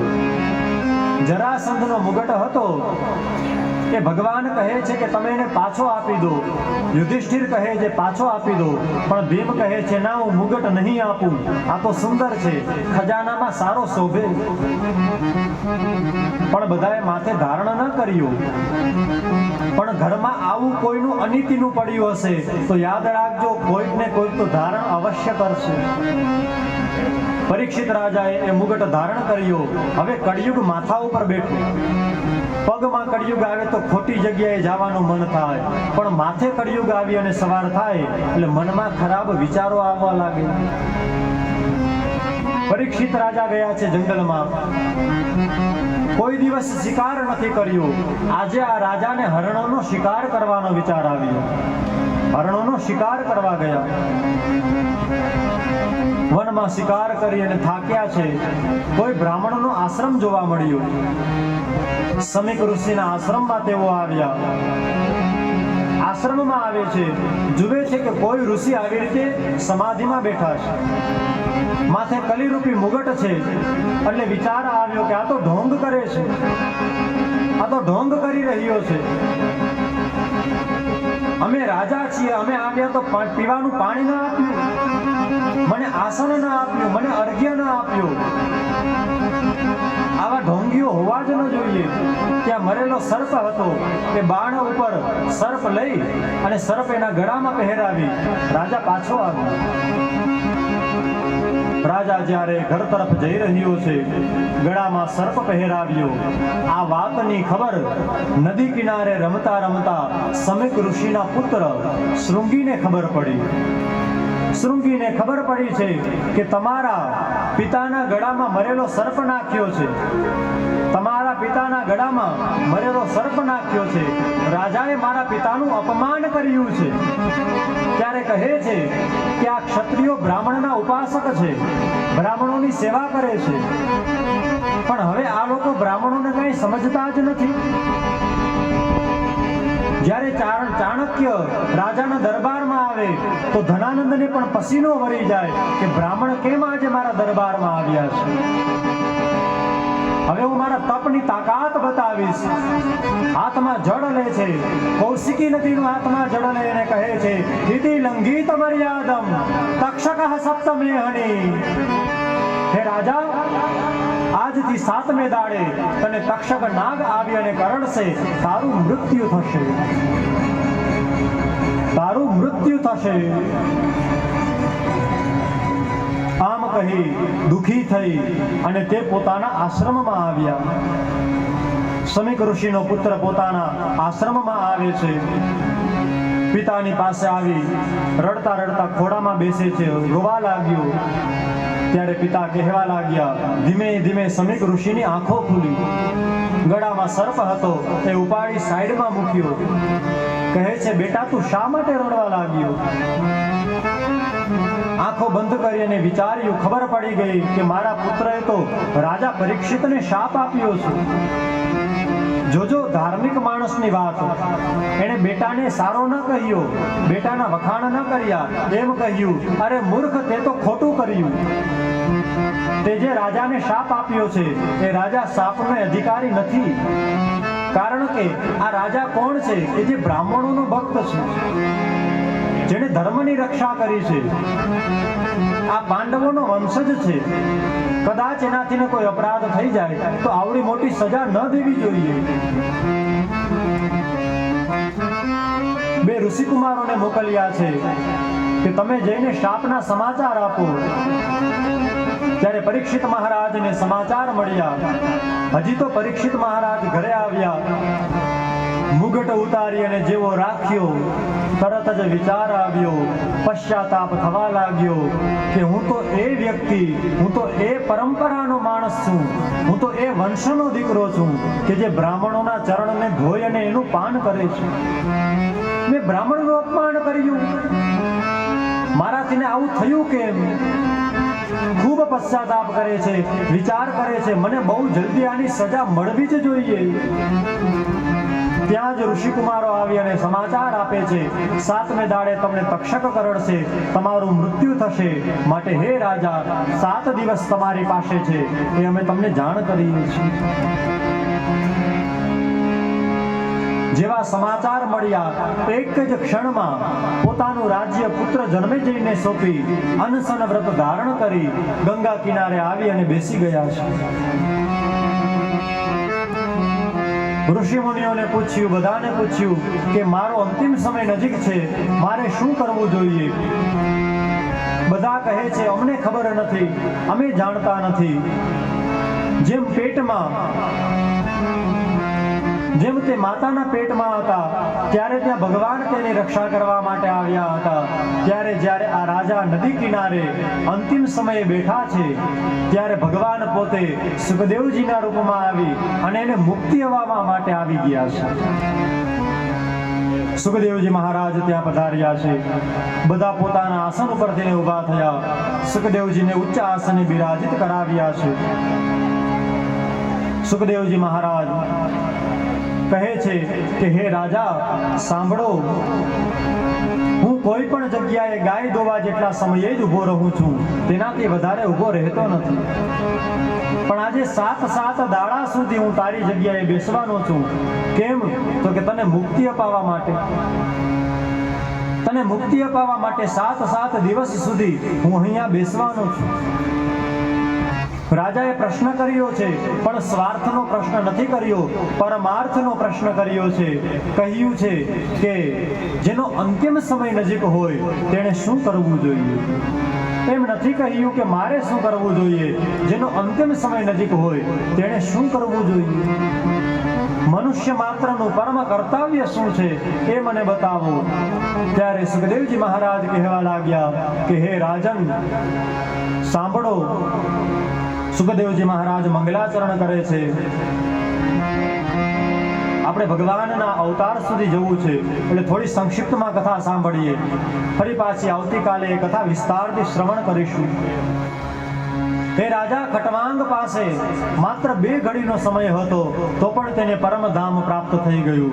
તારી પાસે તો 7 દિવસ છે, તારે જે કરવું હોય તે કરી લે. હે રાજા સાંભળ, 7 દિવસ તારી પાસે છે, 7 દિવસ પછી તારું મૃત્યુ થવાનું છે. કોઈને ખબર નથી કે કેદી થવાનું છે, પણ તને પાકી ખબર છે કે 7 દિવસ સુધી તારો વાળ પણ વાંકો નથી થવાનો. 7 દિવસ લગી તને કાંઈ નહીં થાય. સુખદેવજી મહારાજે કથા કહેવાનું ચાલુ કર્યું. કહે છે કે ભગવાનના શ્રી વિગ્રહમાંના કોઈ એક અંગનું ધ્યાન કરવું જોઈએ. ભગવાનના વિરાટ સ્વરૂપનું વર્ણન કરે છે. ધર્મ સ્તન છે, અધર્મ ભગવાનનો વાસો છે. જેનાથી સંતાન પેદા થાય તે ભગવાનનું પરાક્રમ છે. સંસારના વૃક્ષો ભગવાનના હાથના રૂવાટા છે. સૂર્ય અને ચંદ્ર ભગવાનના નેત્ર છે. વિભિન્ન કામનાઓ અનુસાર વિભિન્ન દેવતાઓની ઉપાસના કરવાનું વર્ણન કર્યું છે. સૃષ્ટિ વિષયક રાજાએ અનેક પ્રશ્નો કર્યા છે. તેના સુખદેવજી મહારાજ ઉત્તરો આપે છે. માયાપતિને એકમાંથી અનેક થવાની ઈચ્છા થઈ. બ્રહ્માજીની ઉત્પત્તિ કરી. એક ઈંડું સમુદ્રમાં ગયું, 1000 વર્ષ સુધી તેમાં રહ્યું. બ્રહ્માજીનું તપ સૃષ્ટિ નિર્માણ કરવાની કથા કહે છે. બ્રહ્માજીએ સૃષ્ટિ નિર્માણ કરની કથા કરી છે. ભગવાન કહી રહ્યા છે કે સૃષ્ટિ નિર્માણ કરવા માટે થઈ બ્રહ્માજીએ મૈથુની સૃષ્ટિનું નિર્માણ કર્યું. બીજા પુરાણોમાં 5 લક્ષણ છે એટલે એને પુરાણ કહેવાય. ભાગવતમાં 10 લક્ષણ છે એટલે એને મહાપુરાણ કહેવામાં આવે. ભગવાન કહેવા લાગ્યા છે, કહે છે, સુતજી મહારાજ સૌનકાદિ ઋષિઓને કથા સંભળાવી રહ્યા છે. સનકાદિ ઋષિઓ નારદજીને અને શ્રી સુખદેવજી મહારાજ વેદવ્યાસને કથા સંભળાવી રહ્યા છે. શાંતિદૂત બની અને ભગવાન ગયા હતા. દુર્યોધન ન માન્યો એટલે યુદ્ધ અનિવાર્ય બની ગયું. ત્યારે વિદુરજી શ્રાદ્ધ નામના 11 તીર્થોનું સેવન કરે છે. એની કથા કરવામાં આવી છે. મૈથુની સૃષ્ટિ ઉત્પન્ન કરી તેમાંથી વંશ આગળ ચાલ્યો એ કથા કરી છે. પછી વરાહ અવતારની કથા કરવામાં આવી. વિદુરજીને શ્રી મૈત્રેયજી કથા કહે છે. અત્યાર સુધી ઉદ્ધવજી કથા કરતા હતા, હવે મૈત્રેયજી કથા કરે છે અને કહે છે કે મનુ મહારાજે બ્રહ્માજીને કહ્યું કે તમે જે સંતાન ઉત્પન્ન કરી અને સૃષ્ટિની મને વાત કરી, પણ મારે મનુષ્યને રાખવા કઈ જગ્યાએ? પૃથ્વી તો અત્યારે રસાતળમાં છે. તેને લઈ આવવા માટે થઈ અને કયું કાર્ય કરવું જોઈએ? ત્યારે બ્રહ્માજી વિચાર કરતા હતા કે શું કરવું જોઈએ, એના માટે આપણે શું કરીશું. વિચાર કરી રહ્યા હતા ત્યાં જ તેના નસકોરામાંથી નનકડું વરાહનું બચ્ચું ઉત્પન્ન થયું છે. જોત જોતા જ તે મોટું થવા લાગ્યું, એનાથી પણ મોટું થવા લાગ્યું અને વરાહ રૂપે તે પ્રગટ થયું. બોલીએ શ્રી વરાહ ભગવાન કી જય. વરાહ ભગવાન પ્રગટ થયા છે. હિરણ્યાક્ષ જે વાયુદેવનો પ્રેરાયેલો હતો તે યુદ્ધ કરવા માટે આવ્યો છે. ભગવાન પોતાના દંતસૂળમાં પૃથ્વીને બહાર લાવ્યા. હિરણ્યાક્ષની સાથે યુદ્ધ કર્યું છે. એ ભયંકર યુદ્ધ થયું છે. એમાં અંતે હિરણ્યાક્ષ મરાયો છે. વરાહ ભગવાનનો જય જયકાર થયો. ઋષિઓ સ્તુતિ કરે છે, શંકર ભગવાન સ્તુતિ કરે છે, બ્રહ્મા સ્તુતિ કરે છે, દેવતાઓ પુષ્પની વૃષ્ટિ કરવા લાગ્યા. ભગવાન વરાહની સ્તુતિ થઈ છે. આજની કથાને આપણે અહીંયા વિરામ આપીએ. આવતીકાલથી આપણે કથા પ્રારંભ કરીશું. બધા જ વહેલા આવી પોતપોતાનું સ્થાન ગ્રહણ કરજો, જેથી કરી અને કથા વિસ્તારથી આપણે કહી શકીએ. આજની કથાને આપણે વરાહ અવતારની કથા શ્રવણ કરી અને ત્યાં જ આપણે વિરામ આપીએ છીએ. ઠાકોરજીની અનેક લીલાઓ હવે જેમ જેમ દિવસો નજીક આવશે એમ એમ ઉત્સાહ પણ વધતો જશે કે હવે અમારો કનૈયો આવવાનો છે, હવે કનૈયાની કથા આવશે. હજી ખૂબ દૂર આપણે પહોંચવાનું છે. માટે ઘરે કહેતા આવજો કે થોડુંક વહેલા મોડું થશે, એટલે અમે રોટલી કરી રાખી છે, તમે ઠંડી જમી લેજો. કહેતા જ આવજો. એને અહીંયા લઈ આવજો કે અહીંયા સાંભળવા આવી જાઓ, ભલે જમીને પણ આવી જાઓ. આજની કથાને આપણે અહીંયા વિરામ આપીએ. તે પહેલા થોડી વાર માટે હરિનામ સંકીર્તન કરીશું. બોલીએ શ્રી કૃષ્ણ કનૈયા કી જય. વલ્લભ શ્રીનાથ ભજો રાધે ગોવિંદ. વલ્લભ શ્રીનાથ ભજો રાધે ગોવિંદ. વલ્લભ શ્રીનાથ ભજો રાધે ગોવિંદ. વલ્લભ શ્રીનાથ ભજો રાધે ગોવિંદ. મારું દ્વારિકાનાથ ભજો રાધે ગોવિંદ. મારે દ્વારિકાનાથ ભજો રાધે ગોવિંદ. દ્વારિકાનાથ ભજો રાધે ગોવિંદ. વલ્લભ શ્રીનાથ ભજો. આપણે હરિનામ સંકીર્તન કરીએ પછી ચુંદડી મહોરત ગોપીઓએ ખૂબ સેવા અને ખૂબ ભાવથી તૈયારીઓ કરી છે. માટે કોઈ વૈષ્ણવ અહીંથી જતા નહીં. ચુંદડી મનોરથના દર્શન કરીશું, પછી બધા જ લોકો આરતી કરીશું. આરતી આપણે બધા લેશું, પછી બધાને પ્રસાદ અહીંથી આપવામાં આવશે. પ્રસાદ લીધા બાદ જ બધાએ જવાનું છે. અહીંથી જે રેવડી વગેરેનો પ્રસાદ આપે તે પ્રસાદ લીધા બાદ જ બધા પોતપોતાના ઘરે જજો. ચુંદડી મનોરથના દર્શન કરવાના છે. માટે વલ્લભ શ્રીનાથ ભજો રાધે ગોવિંદ. વલ્લભ શ્રીનાથ ભજો રાધે ગોવિંદ. મારા દ્વારિકાનાથ ભજો રાધે ગોવિંદ. મારા